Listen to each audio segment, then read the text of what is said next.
फिर से एक बार स्वागत है और आज का टॉपिक है नाउन केस। नाउन अर्थात संज्ञा। कारक केस के द्वारा पता चलता है कि नाउन का प्रयोग वाक्य में किस रूप में हुआ है। क्या यह कर्ता कारक के रूप में प्रयोग हुआ है या कर्म कारक के रूप में प्रयोग हुआ है या संबंध कारक के रूप में प्रयोग हुआ है। अब है काइंड्स ऑफ केसेस। पहला आता है नॉमिनेटिव केस, जब नाउन कर्ता के रूप में कार्य करे।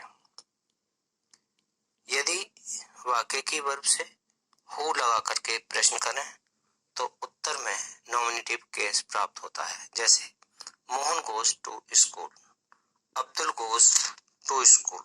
तो यहाँ पर हमने कौन लगा करके प्रश्न किया, जैसे कि कौन जाता है, तो उत्तर मिला मोहन जाता है या अब्दुल जाता है, तो ये नॉमिनेटिव केस हुआ, अर्थात यहाँ पर नाउन ने कर्ता के रूप में कार्य किया है।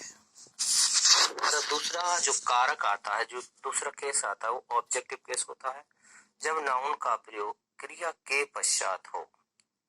वाक्य की वर्ब से वाट लगाकर प्रश्न करो तो ऑब्जेक्ट केस प्राप्त होता है। जैसे मोहन राइट्स अ बुक, हमने प्रश्न किया क्या लगा करके, मोहन क्या लिखता है, तो उत्तर मिला एक किताब, एक बुक। अर्थात यह हुआ कि यहाँ पर नाउन ने कर्म के रूप में कार्य किया। संक्षेप में जाने तो वर्ब के कर्म के रूप में यहाँ पर नाउन ने कार्य किया है। इससे पहले नॉमिनेटिव केस में नाउन ने वर्ब के कर्ता के रूप में कार्य किया था। और अब आता है पजेसिव केस, यानी कि संबंध कारक। पजेसिव केस में किसी प्राणी या वस्तु का किसी अन्य प्राणी या वस्तु से संबंध दिखाया जाता है। जैसे राम्स ब्रदर, राम का भाई।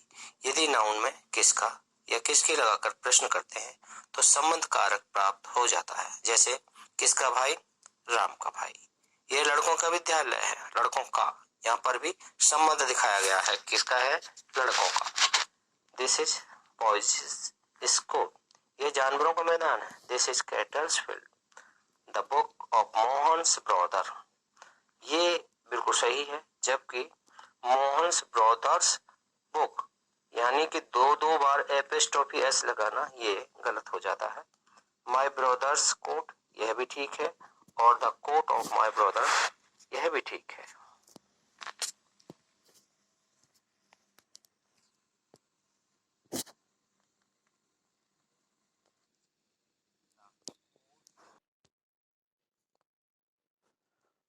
Valmiki Ramayana. Principal's speech, the court's degree, Krishna's temple. जब किसी नाउन या टाइटल में बहुत से शब्द हों तो अंतिम शब्द पर एपिस्ट्रोफी लगाएं। जैसे द नवाब ऑफ रामपुर्स लाइब्रेरी। यदि दो नाउन एक दूसरे के केस इन ए पोजीशन हों तो पजेसिव केस का प्रयोग जो चिन्ह है अर्थात एपिस्ट्रोफी अंतिम नाउन के साथ प्रयोग करते हैं। जैसे दैट इज टैगोर, फिर कॉमा लगा दिया, द पोइट्स हाउस। जब दो नाउन आपस में निकट संबंधी हों तो एपिस्ट्रोफी अंतिम नाउन के साथ लगाते हैं। जैसे गंगा यमुनाज बसेस। पजेसिव केस का प्रयोग केवल जीवित वस्तुओं के साथ होता है, जैसे कि द लेग ऑफ टेबल, ये निर्जीव है, ना कि द टेबल्स लेग। ये एपिस्ट्रोफी एस लगी है, ये गलत है। यहाँ पर द लेग ऑफ टेबल का ही प्रयोग उचित है।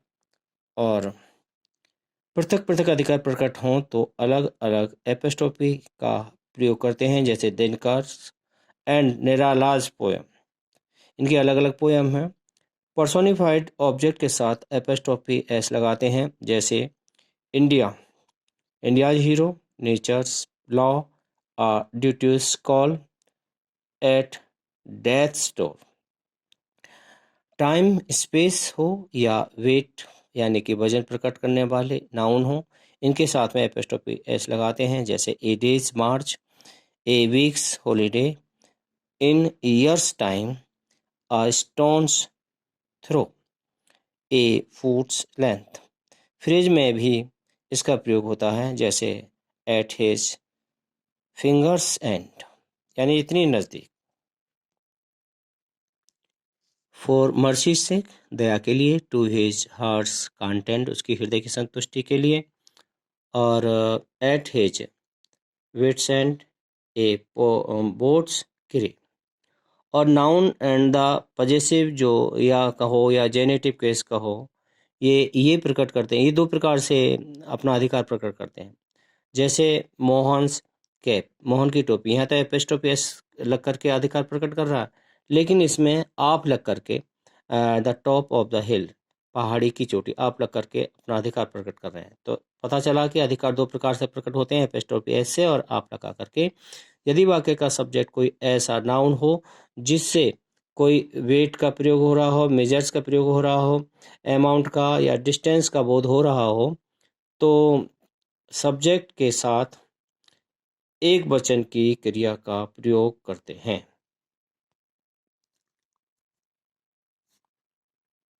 यद्यपि ऐसे नाउन से बहुवचन का प्रयोग हो रहा है, मतलब बहुवचन महसूस हो रहा। 10 मील्स, 10 मील्स का मतलब है, अब कहने को तो 10 मील्स है, लेकिन इज का प्रयोग हुआ। कहने को 5 रुपीज़ है, लेकिन इज का प्रयोग हुआ। और 3 टन कोयला है, इसके लिए भी इज का प्रयोग हुआ। बस इसमें इतना ही। अगर चैनल को सब्सक्राइब नहीं कर पाए हों तो सब्सक्राइब कर दीजिए।